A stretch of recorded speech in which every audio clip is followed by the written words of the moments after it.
O deserto com Deus, há um palácio sem ele. Lá em Hebreus 11, 24 e 25 diz assim: Pela fé Moisés, já adulto, recusou ser chamado filho da filha do faraó, preferindo ser maltratado com o povo de Deus a desfrutar os prazeres do pecado durante algum tempo. Durante a jornada de Moisés e do povo de Israel pelo deserto, a caminho da terra prometida, eles passaram por muitos altos e baixos.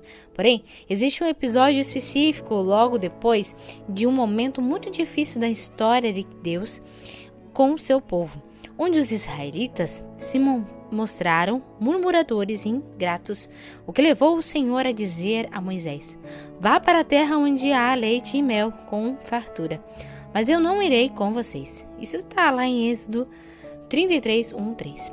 A verdade triste é que, se Deus tivesse dito isso diretamente aos filhos de Israel, eles provavelmente teriam aceitado a proposta sem pensar duas vezes.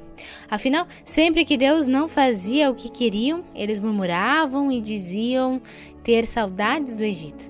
Certamente suas atitudes demonstravam que eles não faziam questão da presença de Deus desde que saísse logo daquele deserto. Moisés, porém, constrange a todos nós ao responder à proposta de Deus, dizendo assim: se a tua presença não for conosco, não nos faça subir neste lugar. Isso lá em Êxodo 33:15. Moisés está afirmando o seguinte: eu prefiro o deserto com a tua presença do que qualquer lugar dessa terra sem ela. Nem pensar, essa não é uma possibilidade, Deus. Não me fale isso, por favor. Sabe o que é mais intrigante? Os filhos de Israel, que tanto murmuravam no deserto, reclamavam de tudo e viviam exaltando seus tempos do Egito.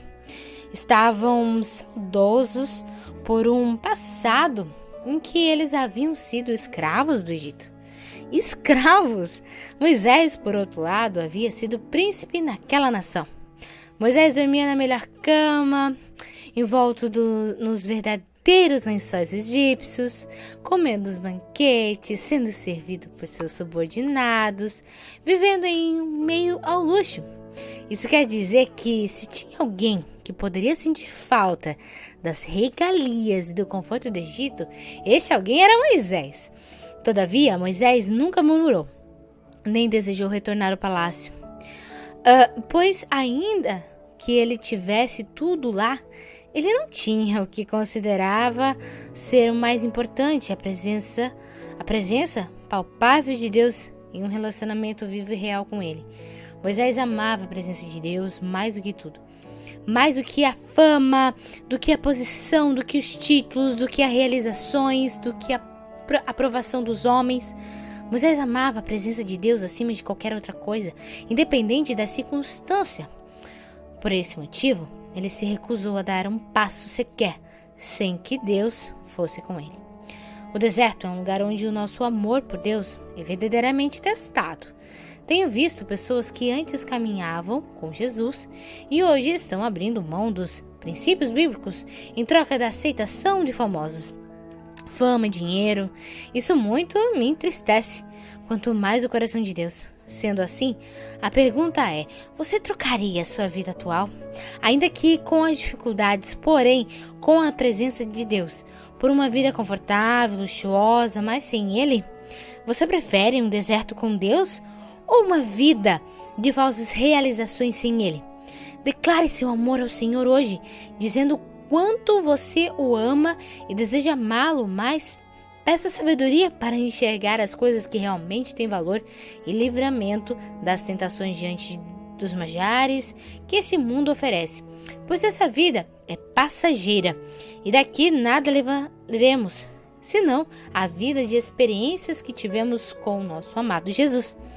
Quando chegar o grande dia do Senhor, muitos lamentarão e chorarão por suas más escolhas, mas aquele que foi fiel receberá a coroa da vitória. Agora vamos para o Alinhando o Coração. É o momento de você pegar um papel e uma caneta, anotar as perguntas que eu vou estar falando e responder no seu secreto, tá bom? Primeiro, como você percebe a presença de Deus em sua vida durante os momentos de deserto, de dificuldade e adversidade? Como isso influencia suas decisões e suas perspectivas sobre as circunstâncias? Responda. Pergunta número 2. Refletindo sobre as histórias de Moisés e sua escolha de preferir o deserto com a presença de Deus, ao invés de um palácio sem ele, como você enxerga as prioridades em sua própria vida? E o que você tem considerado mais importante? As bênçãos materiais e a comodidade ou a presença viva e real de Deus? Então responda, tá? No seu secreto. Agora, orando a palavra. E a oração de hoje será Salmos 16:11. Tu me farás conhecer a vereda da vida e a alegria plena da tua presença. Eterno prazer à tua direita. E esse foi mais um devocional e te aguardo na próxima leitura.